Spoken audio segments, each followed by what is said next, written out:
So boom, yeah, we're here. Ryan Run 'em Over Charles, alongside Coach Richard Williams. Just finished our training session at Miguel's Boxing Gym. I'm out on November the 3rd on Mo Pryor's British Warrior show. So we're training hard, ready to run 'em over.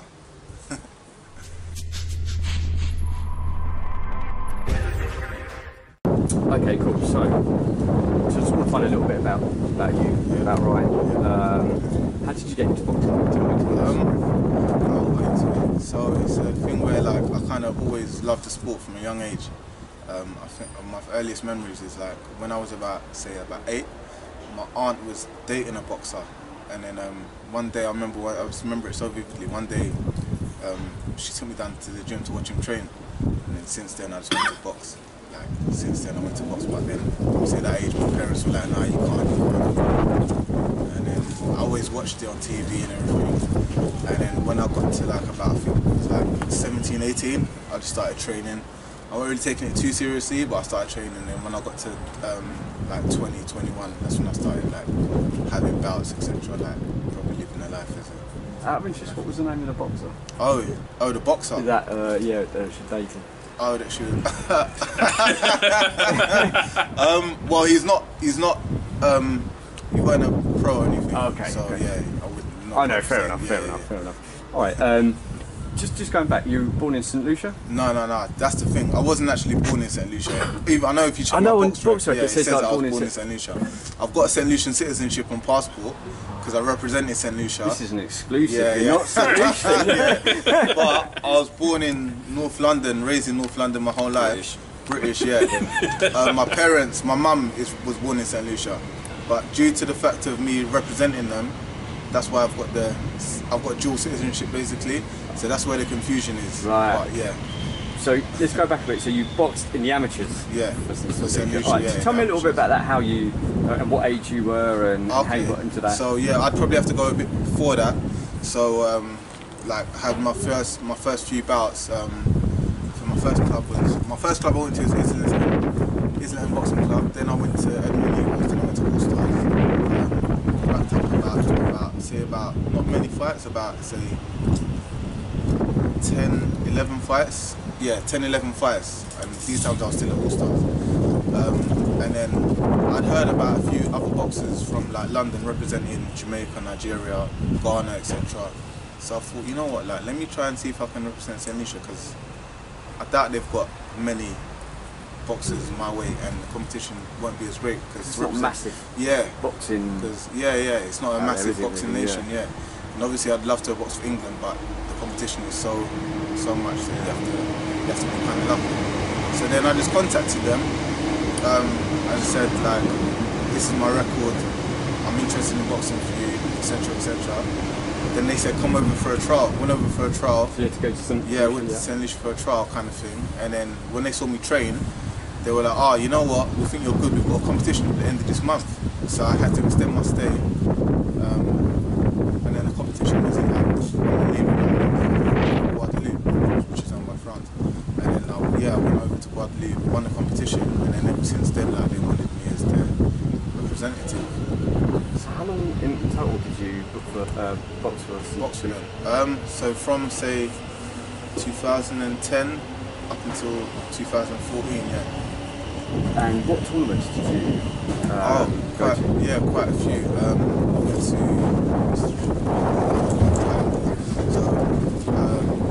there were quite a few Caribbean championships, like East Caribbean championships. Then I went to the Pan American qualifiers, that was in Ecuador, 2011.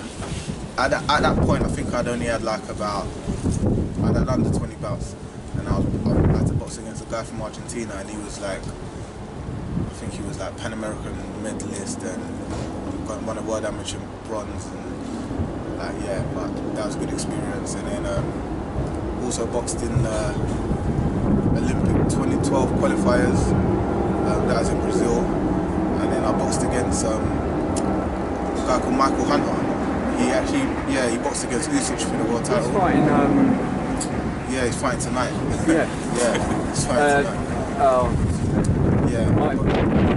That's the one, yeah. So yeah, boxed against him. that's in 2012. It was a decent fight as well. Like, bearing in mind all these guys that had tons more experience than me, like I held my own and gave a good count on myself. And then after that, I think it was. I went to the. Back up. After that, it was. I believe it was the World Amateur Championships 2013. That was in Kazakhstan. And then there was another tournament that same year. It was like the Elite Continentals. That was in Chile. And then the final one was the Commonwealth Games 2014. So yeah. So you've travelled? Yeah, travelled. I literally travelled like. Bad way to say it. Well. I got to box against some top guys in amateur. So Yeah, I was going to say, apart from Michael Hunter, that box that's the Argentinian guy, Yamil Pelata. He won. I think it was World Amateur Bronze or something like that, and Pan American Bronze. He was an Olympian. Also, Canadian guy. He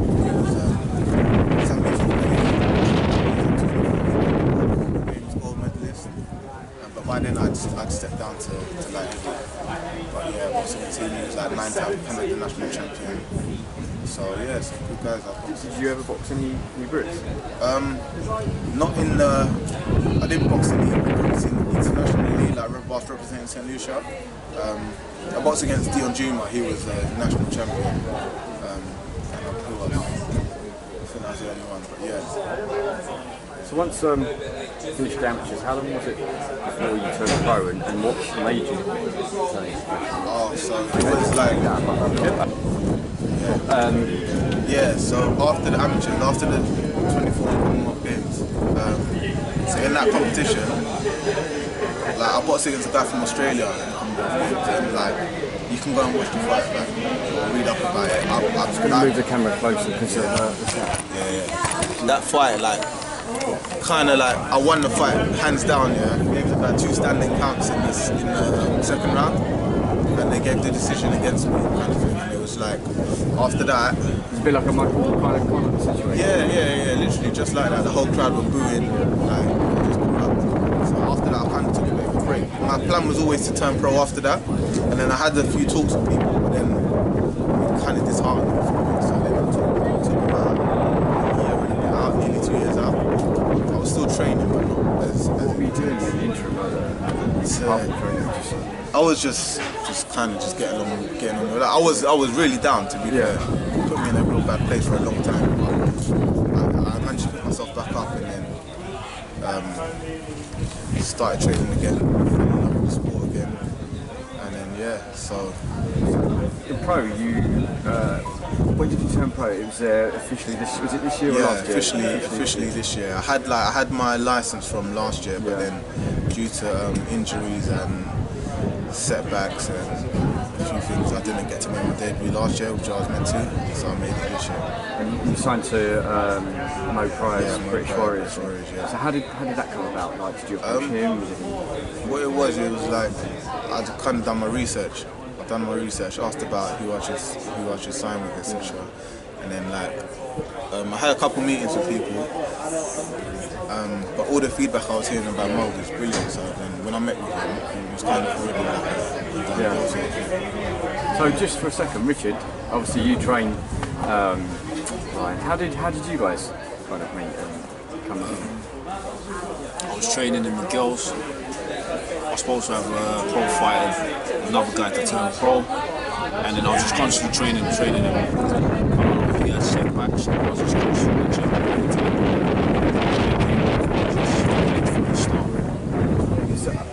You hear about fighters going to trainers and it doesn't always work out, and usually it clicks when there's a bit of a camaraderie. Was that what kind of brought you two together, like a bit? Do you know what it was? I actually approached him because I saw because basically I was here at the gym. I was meant to be training with another coach, but he was never in the gym. So then I saw Richard was always in the gym. He was in the gym more than me. So I went up to him and I was like, "What are you saying? Can you train me?" And then just gave me like a trial. Said, "I'll give you a trial, see how it goes." And then from there, it just clicked. So yeah. And you just just been together. Yeah, the gyms is my home. That's good. So, just quickly, you when I spoke to you the other week, you were in Poland. You were going to Poland. Tell me a little about that. What was that? Yeah, so I was out there. I was out in Poland sparring with Mateusz Marcinek. Yeah, because he's boxing in the World Boxing Super Series. Yeah. So yeah, that was real good, man. How does that come about? So what it was, you know, Richard Riakpo. Yeah, he actually put my name forward because he's quite a good friend of mine. I was like, yeah, definitely, I'll be up for it. He was there the week before, but I thought me and him were going to be there at the same time. So he was there the week before, and then the second week I was. So yeah, I got some good rounds with him. You were there about a week, weren't you? Yeah, I was there 5 days until. You didn't go fancy a trip to Poland? No, just work. Yeah, it was short notice as well. Short notice. But with me, like as soon as the opportunity came up, I was like, you know what, I've got to take this opportunity. Absolutely. What other boxers were there? There was another really good guy that I sparred with. His name is Alexander Trifonov, and people in London or in UK might know about him because he won Haringey Box Cup in 2012. But he's a Ukrainian national champion and international. He's boxed against Alexander Usyk like 4 times. He's good friends with Lomachenko, so like they're all on the Ukraine team together, or they were. And yeah, like he's one of Marcinek's regular sparring partners. That's a great experience. I learned so much against sparring against those guys. And how did it go? Yeah, it went well. The guy I just mentioned, Alexander Trifonov, he's had like 200 amateur bouts. So they take it quite seriously, don't they? They do. Amateur their amateur boxing is so technical and it's so on point. Very much like the Cuban. It's massive, isn't it? It's encouraged to kind of get into that. Right, listen, I know it's kind of windy out here, so just a couple of questions before we go, and then we'll catch up on the British Warrior show. So where do you see yourself in the next 12, 24 months? What's the plan for you guys? Well, realistically, within that period of time, I want to be like challenging for at least a Southern Area title. Definitely, I think that's doable. I'm 2-0 at the moment. Another maybe like 4 or 5 fights, and then go for the Southern Area title. And then just keep pushing on from there, stepping up the level, build up my record, get more well known. Is this something you've had a chat with Mo, both of you? You know, like his what you know, you want to kind of see his career going. Want to see, see where we can get to. So obviously your plan is to fight on the 3rd. Is it likely that you know, obviously you get through that, fight again the end of the year? Yeah, that's the plan. So fight on the 3rd, and then try and get out as soon as much as possible. And then try and get out again before the end of the year. And then next year try and get at least get out about maybe 6-7 times. Just trying to build up as many fights as we can for now, and then we can step up the level. So just quickly, so going from the amateurs to the pro, did you find much difference in the way that it was, or you know? And Richard, you know, did you have to like pick a few flaws that he took from the amateurs? And, you always, as a coach, you always learn. I do both amateurs and the pro, so you're still learning. There is a slight difference in the pro. It's a little bit slower. Amateurs is a rush, you haven't really got time to think. 3 rounds. It's really quick, you haven't got time. Yeah, with the pros you've got to sit down on your shots a lot more. I remember the first session I done with Richard as well, he made me focus so much on footwork. I didn't realise that how important the feet were, like to the point where all my legs were hurting because he made me sit down on the shot so much. And now it's just come second nature, but he's always focusing on footwork, taking small little steps and sitting down. To just build up the rounds in the pros. And then amateurs you're rushing around, pros you kind of have to sit. You've got to try and hurt your opponent, so Alright, well, just quickly then, so if you could fight in one venue, anywhere in the world, or if you had to choose one? One venue. You know what? I'm not even wearing it no more. I was wearing my Spurs shirt earlier. Yeah, we noticed that. We're not going to comment about that. That would be I'd box at the new Spurs stadium when it gets completed. But yeah, I might have to change his shirt. No. So at this stadium, you're fighting the ideal opponent. You know, let's theoretically say, you know, you've had a couple of years under your belt, you're unbeaten. Who's your ideal opponent? Ideal opponent? That's a tough question. Well, we'll start off British first. British. Ideal British opponent. I'll probably have to go for the, well, probably Lawrence Okoli, because he's that way, and he's making noise at that weight kind of thing. So yeah, probably him. He's a British champion right now. So yeah, and I'm good friends with Isaac. Yeah, obviously I saw his sport. Got to get one back for the the team. So absolutely. Yeah. All right then. So world opponent. World level opponent for a title. For a title.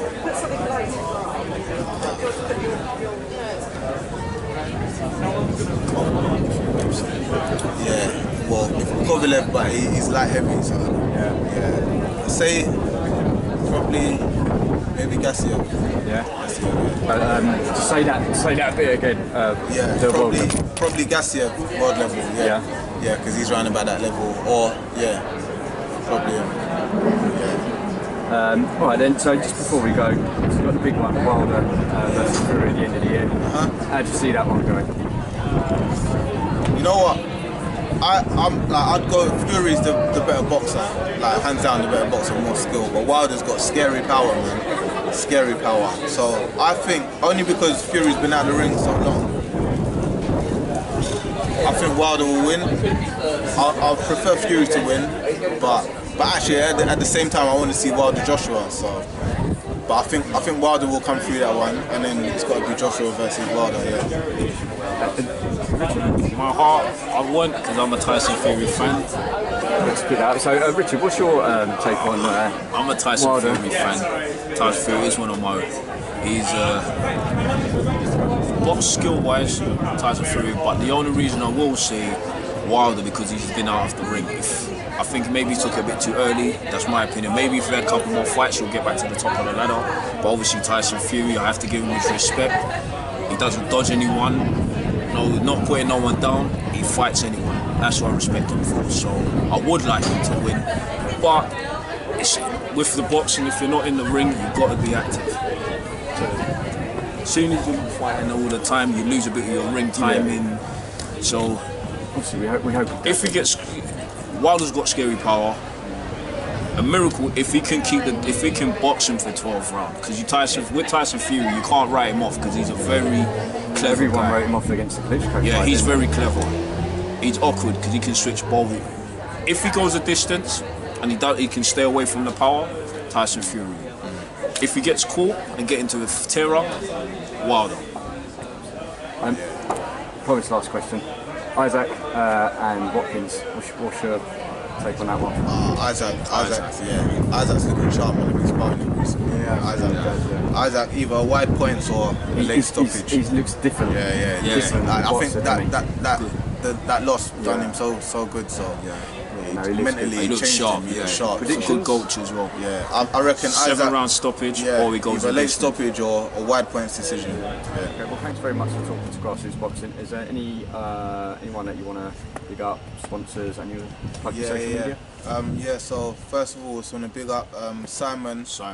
Yeah, for helping us behind closed doors. Yeah, showing us a lot of different styles, etc. Also, I want to big up Brown Eagle Caribbean Restaurant and Defala Supplements. And if you want to get at me on the socials, it's Insta at Ranamova, also Twitter at Ranamova, and Facebook Ryan Ranamova Charles. Cool. We'll plug that and put that at the end of the description for you anyway. Cheers. So, right, thanks again for very much. Thank you, man.